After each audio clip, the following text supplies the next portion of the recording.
Diamond Harbour ওগুলো ভিড় কম হবে। ও হয় না, কম না। চলো চলো চলো চলো, বাড়িপুর লোকালটাই ধরবো। এই যে এদিকে দেখো, এই দেখো, এই দেখো মামা। আজ হচ্ছে নভেম্বরের 30 তারিখ। আমরা সকালে ব্রেকফাস্ট করতে করতে আমি, আমার মা আর আমার দেওর, আমার হাজব্যান্ড অফিসে চলে গেছে। তো ও চলে যাওয়ার পর আমরা ব্রেকফাস্ট করছিলাম, করতে করতে সাডেন প্ল্যান করলাম যে চলো কোথাও থেকে ঘুরে আসা যায়। কোথায় যাবো? তো মা বললো চল দিদির বাড়িতে যাই। আমার দিদির বাড়ি হচ্ছে বারুইপুর। তো আমরা সেই মতো ব্রেকফাস্ট করে রেডি সেডি হয়ে বেরিয়ে যাচ্ছি বারুইপুরের উদ্দেশ্যে। আর সেটা এখনও দিদিকে জানানো হয়নি, বাট মা দিদিকে ফোন করেছিল এমনি জানার জন্য যে কোথায় আছে, কী করছে, নাহলে গিয়ে হয়তো দেখবো যে ওরা বাড়িতেই নেই, তো কী রান্নাবান্না করছে, এমনি নর্মালি শোনার জন্য। বাট ওদেরকে আমরা বলিনি যে আমরা আসছি। তো অনেক দিন পর আমি শিয়ালদাতে এলাম, আর শিয়ালদাটা অনেকটা চেঞ্জ হয়ে গেছে। আগে যখন আমি কলেজে পড়তাম, আমি পড়তে যেতাম পার্ক সার্কাস, তো রেগুলার বেসিসে আমি শিয়ালদাতে আসতাম। তো অনেক দিন পর আবার এসেছি। তো আমরা এখান থেকে ডায়মন্ড হারবার লোকাল ধরলাম, ধরে আমরা বারুইপুর স্টেশনে পৌঁছে গেছি। আর আমার দিদির বাড়িটা হচ্ছে, যারা বারুইপুরে থাকে তারা চিনবে, বারুইপুর স্টেশনের কাছে কাছারি বাজার বলে একটা জায়গা আছে, ওই বাজারের কাছেই, মানে স্টেশনের ধারেই। তো আমরা এখান থেকে আপেল কিনলাম, আতা কিনলাম, আর কী যেন কিনলাম, লেবু কিনলাম। এবার এসছি মিষ্টির দোকানে মিষ্টি নিতে, রসগোল্লা নিলাম আর এক টাইপের মিষ্টি নিয়ে এবার আমরা বেরিয়ে যাচ্ছি। আর আমার মার এখানে আসতেই ঠান্ডা লেগে গেছে। অ্যাকচুয়ালি সত্যি কথা বলতে কলকাতাতে বেশি এখনও মানে ঠান্ডা পড়েনি, মানে মনেই হচ্ছে না যেন শীতকাল, কিন্তু একটু সাইডে গেলেই বোঝা যায় যে না ঠান্ডা ঠান্ডা ভাবটা আছে। আর যাওয়ার পথে এখানে একটা জিনিস দেখলাম, ভাবলাম তোমাদের সাথেও শেয়ার করি। এখানে ব্যালকনি থেকে পুঁই শাকের গাছ লাগিয়েছে, ব্যাপারটা ইন্টারেস্টিং না? তো আমরা যে চলে এসেছি ওটা আমি আমার হাজব্যান্ডকেও জানাইনি, ওকে জানিয়েছি এখানে আসার পরে যে আমরা বারুইপুরে এসেছি। আর ওকে বলে দিয়েছি যে অফিস শেষ হওয়ার পরে তুমি এখানে চলে এসো। আর এখানে পুচকি সারা রাস্তা ঘুমাতে এসছে, আর এই বাড়ির কাছে এসেই ঘুমটা ভেঙে গেছে। তো এই সামনের গলিটাতে দিদিদের বাড়ি।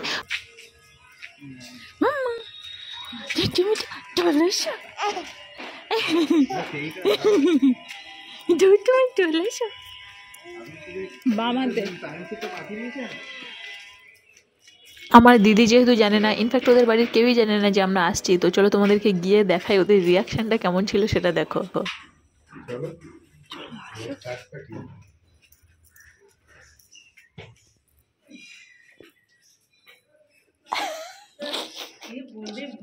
ফোন করতে কেন, মাই তো বললো সারপ্রাইজ দেবে। জিজ্ঞেস করবি কি রান্না করেছিস, কি করিস, মানুষ বলে না, এরা মানুষ হাসতেই করে, সে করে না। কি বলবি বল, কি করবো? হ্যাঁ ছাড়ো, আল্লাহ তো মানুষ ফোন হ্যাঁ রবি না। আরে মা ফোন করেছিল তো, কি রান্না করবি, কি রান্না করবি।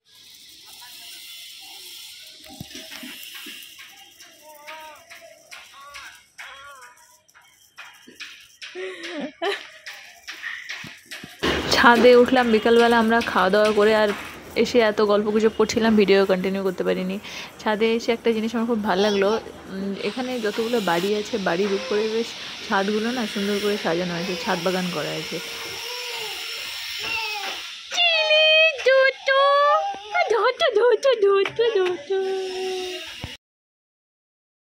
প্রীতম জেফারদের বাড়ি। তোমরা তো নিশ্চয়ই প্রীতম জেফারকে চেনো, ইউটিউবে ভিডিও করে, ওরা ইউটিউবার। তো ওদের বাড়ির অপোজিটে উল্টো দিকের বাড়িটাই আমার পিসির বড় ছেলে, মানে আমার দাদার বাড়ি। তো সেখানে গেছিলাম দেখা করতে সন্ধ্যাবেলা, ওখানে অনেকটা সময় কাটিয়েছি, চাটা খেয়েছি, বাট বেশি সেটা ভিডিও করতে পারিনি। তারপর ওখান থেকে বেরিয়ে রাস মাঠের কাছে একটা বিশাল আছে, সেখানে আমরা চলে এসেছি। আর এখানে এসে কিছু জিনিসপত্র দেখছি, আর আমার হাজব্যান্ডের অফিস শেষ হয়ে গেছে, তো ওও আসছে, ওকে ডিরেক্ট আমি বলেছি এখানেই আসতে। তারপর এখান থেকে আমরা, এখানে আবার মেলা হচ্ছে, মিলন মেলা, তো সেখানে আমরা ঘোরাঘুরি করব। আমরা বিশাল থেকে অল্প কিছু কেনাকাটা করলাম, আমি এই প্লান্টটা কিনলাম, বেশ ভালোই লাগছিল। তো কিনে যেই বেরিয়েছি সে আমার হাজব্যান্ডও চলে এসছে। তো তারপর আমরা একসাথে গেলাম মেলার দিকে। তো মেলাতে ঢোকার আগে ফার্স্ট আমরা ফুচকা খেলাম। থেকে অটো করে এসেছিলাম, কোনটা দিকে গড়িয়া থেকে এখানে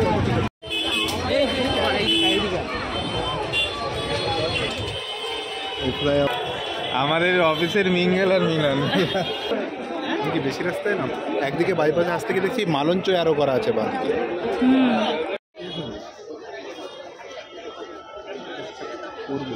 ভিডিও করছি,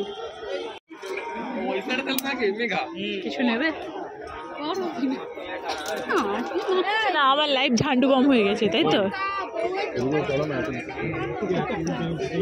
এই এক পাবলিক।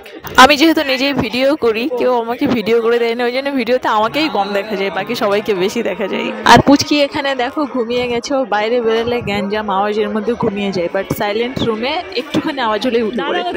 দাদা গেছে খেতে করি। এই দাঁড়াও, লাইটের জন্য এই সাইড থেকে না, ওই সাইড থেকে না,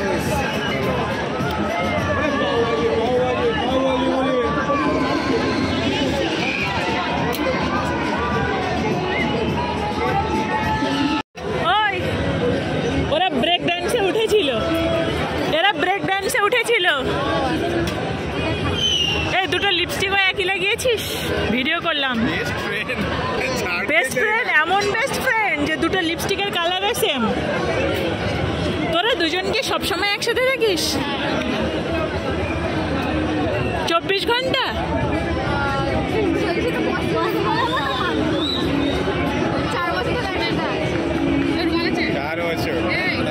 চার বছরের প্রেম ওদের। এটা ওর বেস্ট ফ্রেন্ড, 24 ঘন্টা একসাথে থাকে। সেই এতে গেছিলাম না, সেখানে গিয়ে ভিডিও কল করছিল। হ্যাঁ, এই সেই বেস্ট ফ্রেন্ড যার সাথে 24 ঘন্টা চ্যাট করে। চলো, আমার মা, দিদির মেয়ে আর পুচকি পাচকা সবাই একসাথে ওরা মেলাতে এসেছিল। ওরা আগেই এসেছিল, তো আমরা ভেবেছিলাম মধ্যে ওরা চলে গেছে। তারপর আমরা পরে মেলাতে ঢুকেছি, ঢুকে তারপর ওদের সাথে হঠাৎ করে দেখা হয়ে গেল।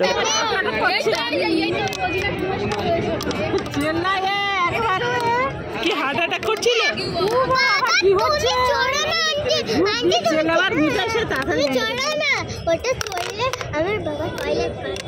তো টয়লেট পাচ্ছে এখনো?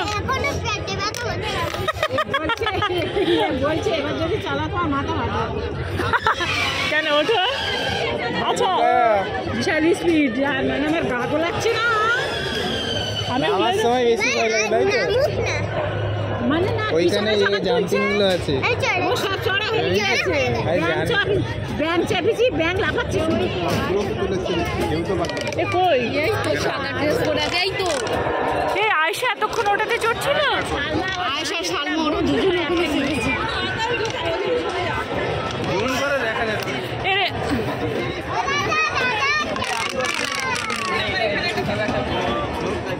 হ্যাঁ রে, তোদের সাহস তো কম না?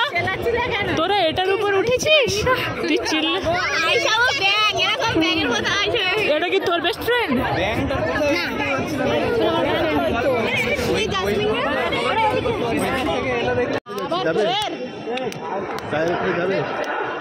তুমি এখানে আসো, আমরা এখানে দাঁড়িয়ে আছি। এই দেখো দেখো দেখো, এটাতে উঠেছে আমাদের দলবল যারা ছিল। হাই রে, ওই দেখো, আজকে শেষ, আজকে শেষ, আজকে শেষ। এখানে উঠেছে। জুতো কোথায় ছিল? ব্যাগে পরে দাও, ব্যাগে পরে দাও। ও জুতো খুলে গেছে। ব্যাং চড়াবে, ব্যাং ব্যাং বাচ্চাদের। এই তোরা নাম লেখানো, টিকিট কি বলছে? আমি হেলিকপ্টার আনটান। এই দাঁড়াও দাঁড়াও দাঁড়াও, এই এখানে আমাদের টিমগুলো আছে কোথায়? তারা আমাদের লোকজনগুলো কোথায়? কি গো, জোর করিয়ে মারুফকে উঠিয়েছে এখানে, ও কি করবে? আমি ওটাই ভাবছি। বলো। আমি এতে ওই প্লেনে উঠে কেঁদে ফেলেছি, ওপরে তুলছে নিচে নামছে। এরোপ্লেনে উঠেছিলি? এ ও এরোপ্লেনে উঠে কেঁদে ফেলেছে। এই ভিডিও করছি তোদের। ওঠ, এই যে উঠলো টিকিট কেটে, এই কটা উঠলো। আমি শুধু দেখবো এদের কি অবস্থাখানা হয়। বাবা, আমার ওঠার একদমই সাহস হয় না। কিরে, তুই উঠবি নাকি না দোলাতে? এই কেন? এরোপ্লেনে উঠে কেটে ফেলেছিলি? আর কিসে কিসে উঠলি?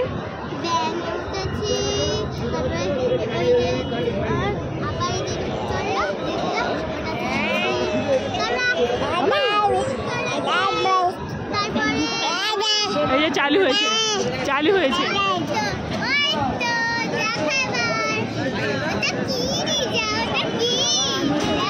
এই রে, আমিও পারবো না, অসম্ভব,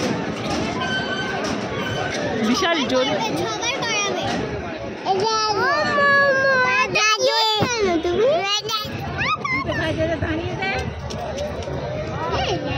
দিলেও ঘুরবে। ওই দেখো কোথায় চলে যাচ্ছ তুমি? কোথায় যাচ্ছ? দাঁড়াও কি বিশ্বাস হচ্ছিল না আমি এসছি। সে কোথায় যাচ্ছে?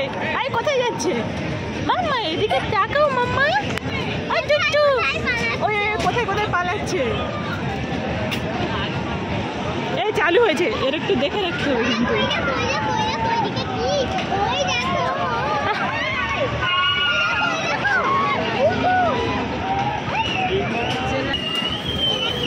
হাই রে, এবার তো জোরে জোরে ঘুরছে।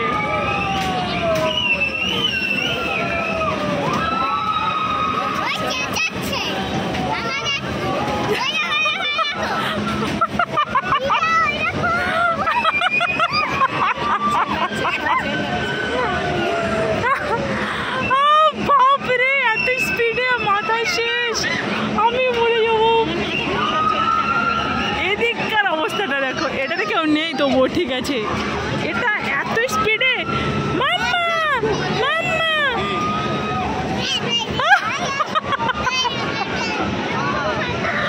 আমার তো দেখেই ভয় লাগছে। একে দেখো দেখো, এত হাওয়া লাগছে যে এগুলোও দুলছে আছে। মাম্মা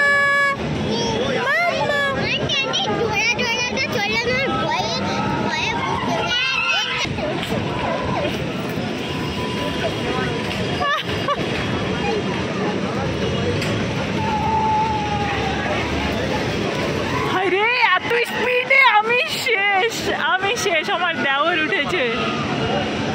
এটাও তো মারাত্মক। হ্যাঁ দেখো, এত স্পিডে ঘুরছে যে হাওয়াতে পুরো, মানে দেখো লোকের জামা কাপড় দুলছে। হায় হায় হায়, আমি মরে যাবো, আমি কোনোদিন উঠতে পারবো না। একে দেখো, মেয়েকে দেখো। আমার দেওরকে বলেছিলাম নাগরদোলায় উঠে উপর থেকে একটু ভিডিও করতে, তাহলে নিচেটা ভালো বোঝা যাবে। ভিডিও করেছিল, সেই ক্লিপটা আমি পরে অ্যাড করেছি, সেই ভিডিও ক্লিপটা তোমরা দেখে নাও।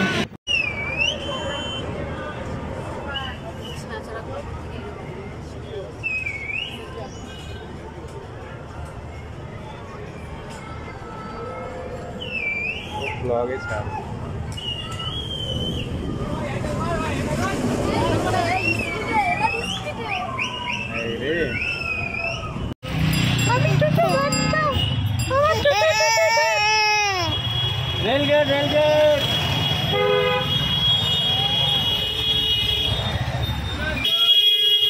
মেলা থেকে ঘুরে বাড়ি আসতে অনেক রাত হয়ে গেছিলো, প্রায় 11টা বেজে গেছিলো। দিদি বাড়িতে রান্নাবান্না করেছে, ও তো যায়নি। তো আমরা সবাই এসে এখন খেতে বসেছি, আর এই খাওয়ার টেবিলেই আমি ভিডিওটা শেষ করছি। চলো, ভিডিওটা ভালো লাগলে লাইক করে দিও, চ্যানেলকে সাবস্ক্রাইব করে দিও। দেখা হচ্ছে নেক্সট ভিডিও।